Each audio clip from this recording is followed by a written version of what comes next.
আজকে খাওয়া হবে মাছের মাথা।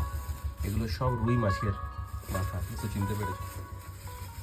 খুব কম দামে আজকে পেয়ে গেছি মাথাগুলো। এগুলো নিয়েছে 10 টাকা করে পিস, 10 রুপিস।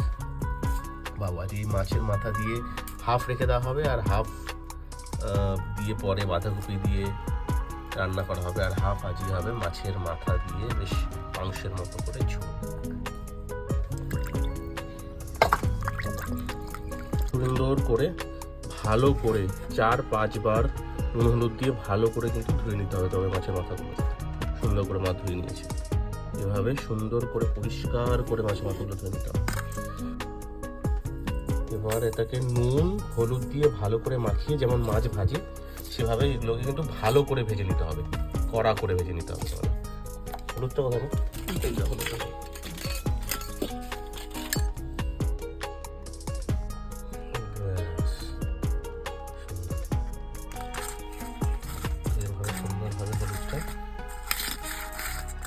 মাছে ভালোভাবে লাগিয়ে নিয়ে ভেতরে এই ভেতরগুলোতে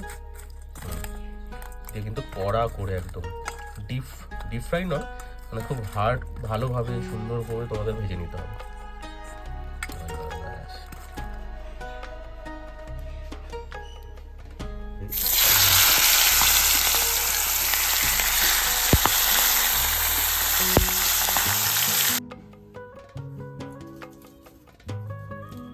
না, এরকমভাবে একটা ছোট টমেটো নিয়ে নেবে, আর আলু তোমাদের পরিমাণ মতো। আর যেমন আগে দেখেছিলাম ওই পেঁয়াজটা কুচিয়ে নেবে, আদা রসুন। এটাকে তোমরা শিলবাটাতে বেটে নিতে পারো বা গ্রাইন্ড করে নিতে পারো, যেটা ভালো হয়, সুবিধা হয়। মাছটা দেখো এরকম সুন্দর করে হার্ডভাবে ডিপ ফ্রাই করে নিতে হবে। দেখো এভাবে মোটামুটি এরকম পেস্ট করে নিতে হবে। দিয়ে এর মধ্যে চলে গেল ধনে গুঁড়ো, চলে গেল এর মধ্যে পরিমাণ মতো হলুদ গুঁড়ো। এর জন্য হচ্ছে পারলে তোমরা কাশ্মীরি লঙ্কা গুঁড়ো দিতে পারো, কাশ্মীরি লঙ্কা গুঁড়ো তোর মধ্যে অ্যাড করে দিলে ব্যাস, এটাই হয়ে গেল মেন মশলা রেডি।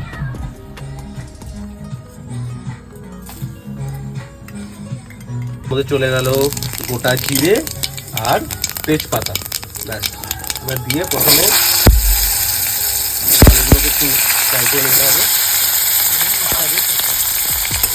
হালকা করে আলুটাকে ফ্রাই করার পরে তারপরে এর মধ্যে অ্যাড হয়ে যাবে মশলাগুলো। পরিমাণ মতো নুন, মশলাটা চলে গেল ভেতরে। এবার এটাকে কষাতে হবে, ভালো করে কষিয়ে নিতে হবে। যতক্ষণ না তেল ছাড়ছে ততক্ষণ ভালো করে তোমাদের এটাকে কষিয়ে নিতে হবে ভালো করে। 80% রান্না কমপ্লিট হয়ে গেল এখানে। মশলা কষানোর পরে একটু জল দিয়ে ফুটিয়ে নেওয়ার পরে এবার আস্তে আস্তে তোমাদেরকে মাছের মাথাগুলোকে ছেড়ে দিতে হবে ভেতরে, ব্যাস।